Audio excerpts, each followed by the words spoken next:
On behalf of the entire team, we congratulate for your success. Thank you. It is a remarkable score if we see your interview one. So, could you just tell us what's your strategy if you're taking the interview? Because you are the role model at this point.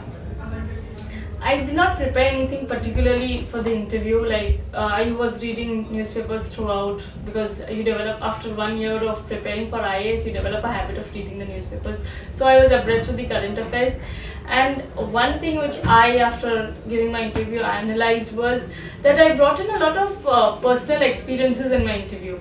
Like whichever question was posed to me, I would not answer in a very set fashion, or in a fashion which would mean that I have like wrote the answer, or I am answering as like other candidates would. I would bring, because I hail from Calcutta, I would bring in a lot of personal experiences from my life into it. For instance, in a question like, he asked me a question, why do you think that Chinese goods are flooding Indian markets?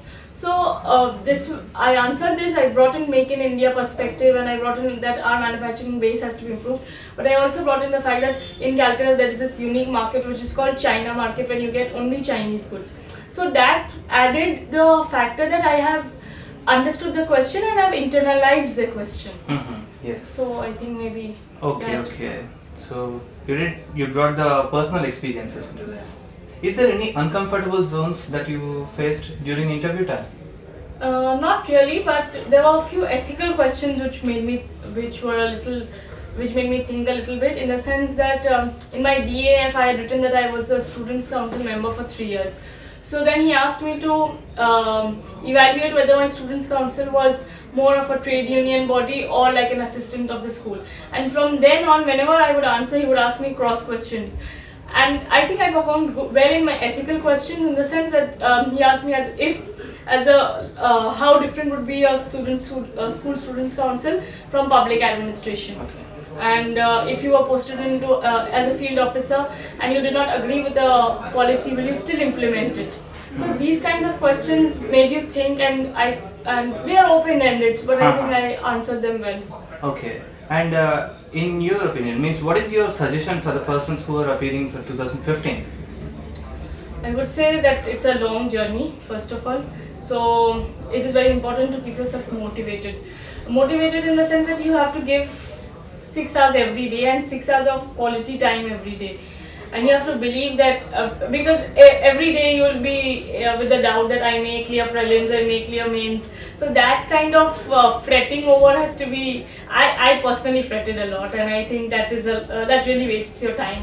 So you should curb that urge to fret over your results, and you should just think about giving your best.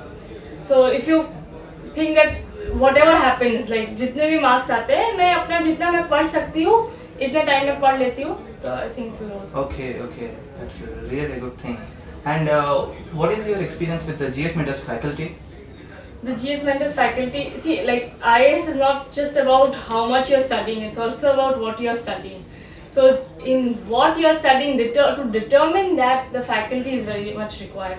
Because earlier attempts, I did not know what to study, because I was not attending classes. The moment I started attending classes, एक format बन जाता है, एक mind में format बन जाता है कि इतने टाइम में आपको ये पढ़ना है, और जो पढ़ना है that will determine the kind of answers you're writing. Because otherwise, if you go look at the syllabus is unfinishable.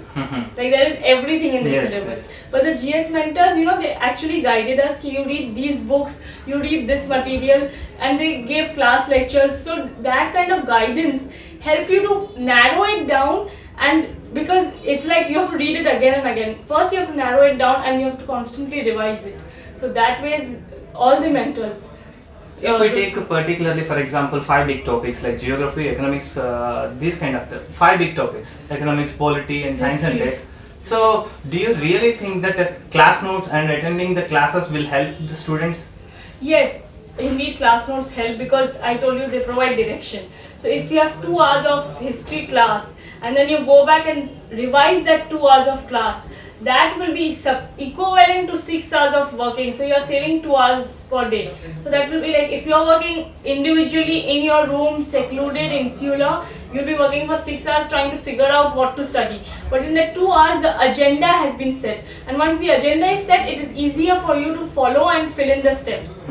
I can safely assume that you must have referred to so many materials and so many class notes of different institutes. So which one you think that is the apt one to go with? I was only following the Zulfikar sir's economy notes, Tariq sir's history notes, Sikandar sir's geography notes, and I was following, for polity, I was following the standard Lakshmikant book.